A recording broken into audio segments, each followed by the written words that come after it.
Hola mundo. That means hello world in Spanish. And if you are in technology at all, you understand the significance of hello world. It's the very first thing you learn to program when you're learning any new programming language. And that's kind of related to what we're doing here today. We are reprogramming our brains so that we have better access to the information that we need to design our lives. I'm Ashua Nicole. I'm Julie McNeil. And we are here to share some of the things that we've learned and have been teaching and coaching others to do. I'm an energy reader, a metaphysical teacher, a retreat facilitator, and Julie. I'm a metaphysical teacher and coach, and we're avid students of everything about life and the time that we're in. Yeah, so absolutely. Thank you for joining us today. Thank you for listening, and we can't wait to share what we have for you today. Absolutely. So we've already shared who we are. Let's talk a little bit about why we're doing this. You know, you sort of highlighted that this is a unique time, 2020. And we have been talking about doing something like this for a long time. There are many stories that we've shared with each other, we've shared with other people, and we know that there's such everybody right now is looking for a way to have a great life experience, and it is the time is now really to be more active and deliberate in choosing I would say mindsets and behaviors and actions that really get you what you want. So We're going to be talking a lot about the dream life that is realizable now at this point, and so we're going to be talking about techniques for making that happen. Yeah, well, in 2020. I know that my life is charmed already. I get everything that I want. I keep getting everything that I want. My kids get everything that they want. My friends get everything that they want. Right. And it's available to everyone all day long. Yeah. And so speaking of that, I recently had someone comment on my page about this, new age stuff, and they weren't really happy about what they were manifesting. And I do get it. And that there are some very significant misunderstandings about how creation works. And so we'll be talking about that. We'll be talking about how to be, more understanding and a better understanding of your own self-awareness and how that's impacting your life experience. And the way I think of it is, I think what works best for me is I'm a really good discerner of what I prefer and what I don't. Yeah. I notice those things right away. I'm always solution focused. So the moment contrast or a problem or something presents itself, I am understanding quickly and assessing and often choosing. That is like a big word for 2020 is choosing. This is a year of choice among many other things. Get to that point where you could do that, because a lot of people want to know, well, it sounds like, well, you've got it, Nicole, but I can't do it. So a lot of people are thinking that way, but what caused you to get there? First of all, I have been into this stuff for a long time, and at the very beginning it took, and when I say a long time, I'm talking upwards of 30 years. It took nearly, in the beginning, I was young. It took a long time for me to integrate something. I can remember distinctly reading a passage or an idea in my first metaphysical book and putting the book down going, okay, I know the thing I just read was really important and I really want to get it, but I totally don't understand this right now. And then just going through a process of asking for insight, first of all, because we're always asking questions, and then those questions are always answered by the universe, by people, by things that you read, by stuff that you hear. Messages are always coming in, and you don't even understand the level of programming that you have for the thoughts and beliefs that you already ascribe to. But when you're taking the reins of reprogramming your own mental processes, you're open to a whole new world of information and messages. And so I remember one time it took me like a month to understand what a particular passage meant. And then when I got it, I was like, oh, this is great. And then I just set about practicing it.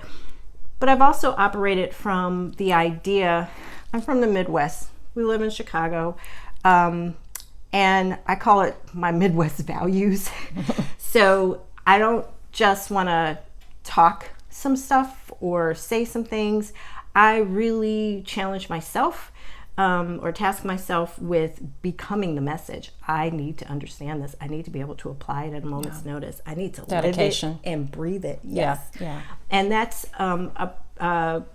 basically it's just it's a practice of constant application. And it's really just through sheer practice.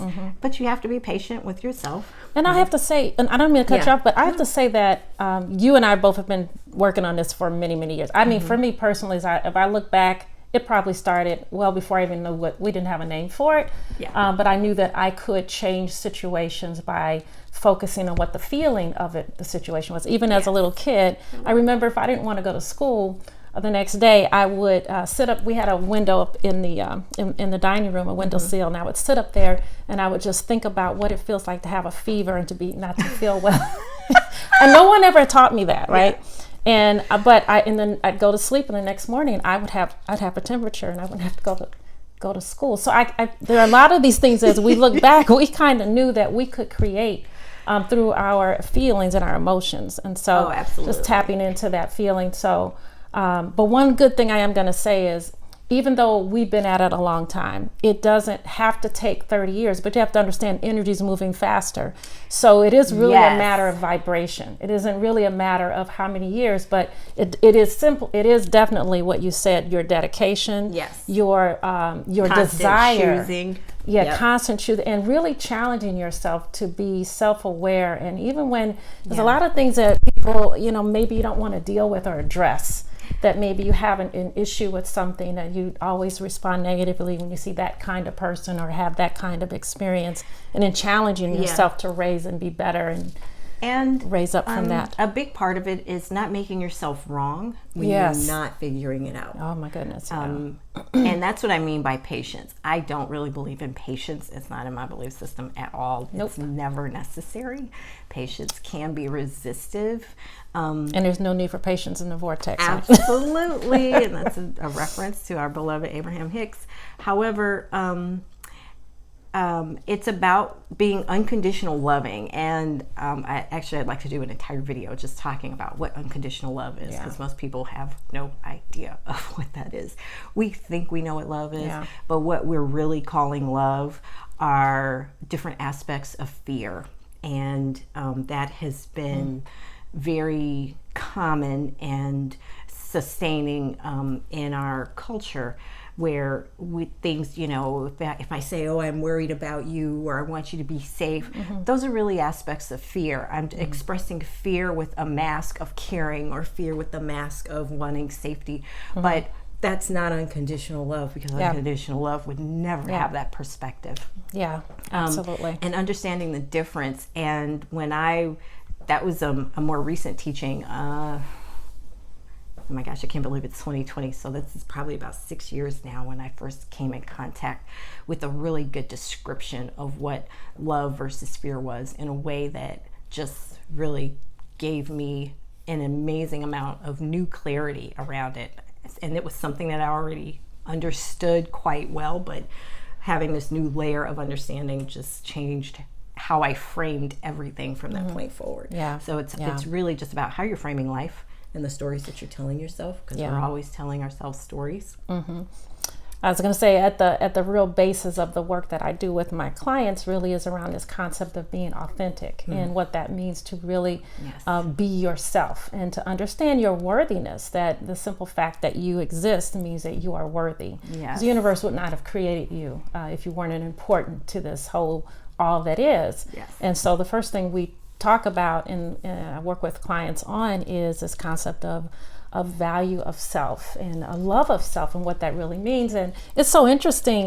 We often think, of course I love myself. I mean, it's crazy. I would love, of course. But then you would see and watch what people do, and some of the behaviors are demonstrating that they're not allowing themselves to maybe have the things that they really want, or they're afraid to go out and get the things, or to believe they really deserve. As I ask people all the time, what do you deserve? Do you deserve happiness? Yes, I was going to say that doesn't just apply. It sounds like it could just apply to material things, but it really is everything. Do you allow yourself well-being? Do you allow yourself health? Do you allow yourself happiness and contentment? Do you allow yourself to be satisfied or abundant? Do you allow yourself to be loved? Do you allow yourself to be loving? You know, we think we're a lot of those things. Do you allow yourself to be free? Do you allow yourself to thrive? To dream. Yes. To know, to rest. Some people can't even sleep. Yeah. And it's funny, I will myself to sleep. Like I can always get a good night's sleep. But because I always say I can get a good night's sleep, I always get a good night's sleep. That's right. And if you have a night where you can't sleep, if that does happen, you don't make it wrong. You just flow with that. You're like, oh well, apparently myself needs to do something else right now. And you just kind of go with that. Or there's something I need to understand or know or write. There's a message coming through. There's all kinds of reasons for everything. Every single thing that we experience has purpose. Yes.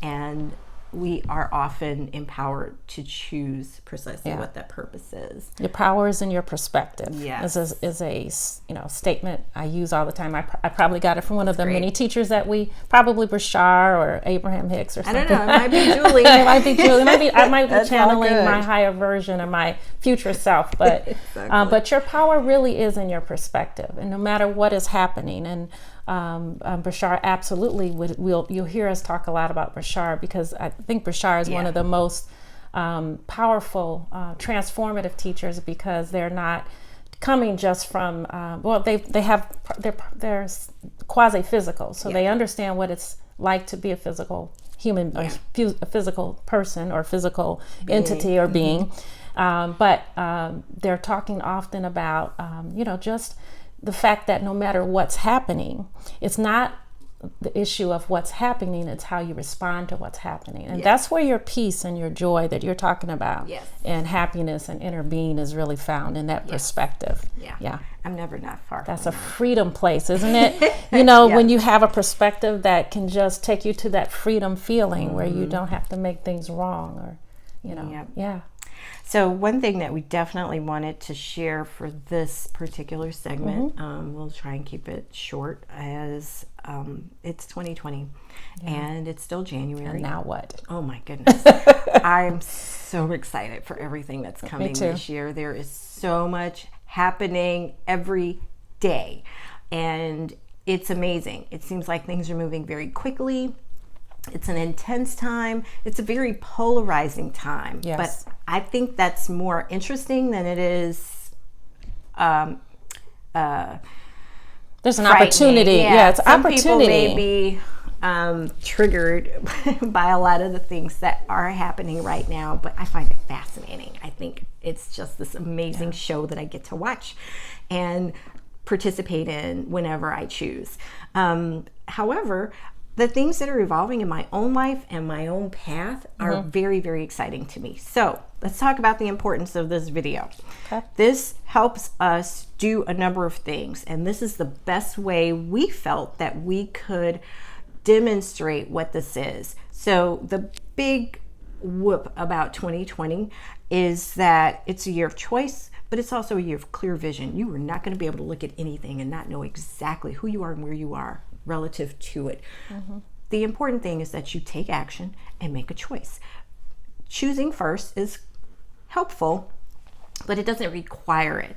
It is more important that you're acting on your passion. It was my passion to make a video, to respond to the calling that I've had for a couple of years now, to just get online and broadcast some messages. And as you can tell, we did not get together and go, oh my God, it has to be perfect. I don't have makeup on. I just fluffed my hair out this morning. I'm wearing whatever I'm wearing. You have this beautiful backdrop here. Exactly. So it's about the action though, right? Yeah, it was about taking action and getting started now. Our lighting is not perfect, but it's amazing. The sun just decided to get really, really strong in the window right when we were sitting down, and we were like, we have to now turn around from where we were originally positioning ourselves. That's fine. Yeah, some hot spots. I don't mind if you don't mind. Half of you are probably just going to be listening to this anyway instead of watching it, but if you're watching it, great. Detaching from the outcome. You must take action on your passion without any attachment whatsoever or assumptions about the outcome. That is the magic of the whole formula. If you cannot do so without mandating or requiring an agenda to do so, then you have a lot of other work to do, and you may need some videos from some other people. We might touch on some of that stuff here and there, but that is not where we resonate. That's not our highest passion to teach you through right now. The best we can do is demonstrate it. I don't ever have an attachment to an outcome. I have no idea what this video is going to do. I don't know if only 2 people are ever going to see it, and that might just be us. I really don't care. Right. My job is to show up, spew Speak my your message. voice. Exactly. Get excited about it and get started. Yeah. That's why we're here. And I trust the process. That's step number 3. Trust. Do you really trust when you're saying, oh, I need this thing to happen, but the moment you introduce a but to that statement, or any statement for that matter, you're demonstrating a trust in something not working out the way you would prefer. I love how you said that, because people think trust is something you either have or don't have, when really trust is, the question is really not, do you have trust? You always have trust. Yes, but what 100%. Nicole is saying is, what do you trust in? Do you trust in things working, or do you trust in things not working? Do you trust in your own empowerment, or you not trust in your own empowerment? And you fill in the blanks. So that's an important point. But it's not even possible for you to lack trust. But you can have an abundance and a complete trust in lack. I just don't subscribe to that. Yeah. Things are Why always would you? working out. Right? Why? It's so much more fun when you're just getting what you want. Yes. Yes. And then the 4th item is to demonstrate what you prefer. Demonstrate the reality that you prefer. If you want to live in a world where people are helpful and kind and compassionate and cooperative, you must do those things. Many people might prefer a world like that and not have any idea of what that looks like in the context they're currently in. It's our job as way showers to do those things and be the change. Yes, to be the message, to walk the path, to be the light, to just get it done. Yeah. So one of the things that I have over the recent years, I've noticed there are a lot of old sayings out there that people resonate with, and be the change, but we're not really being the change. We're really like, that person needs to change, and then it'll be better, Right. So what we're going to be doing is kind of outlining really in real practical ways, what are some of the actual behaviors, attitudes, and points of view that I actually have been holding that are actually holding me back. And so this is really, it's going to be fun, because I've had fun learning it myself, and we're still on our journey. So don't Every ever day. think that, All we're all on our journey. Yeah. And our journey, wherever we are in that place, is not a wrong place to be. It's your journey. Absolutely. And so we're really happy to be walking with you. Absolutely. Wherever you are. All right, and I move to Okay, just go ahead. add one little thing to wrap this up. Yeah. Don't be disappointed if you find, I know a lot of people in the metaphysical community think that, oh, if I think positively, I'm always supposed to be positive and things are always going my way. Okay, I'm going to be 100% with you right now. I embrace my light and I embrace my dark.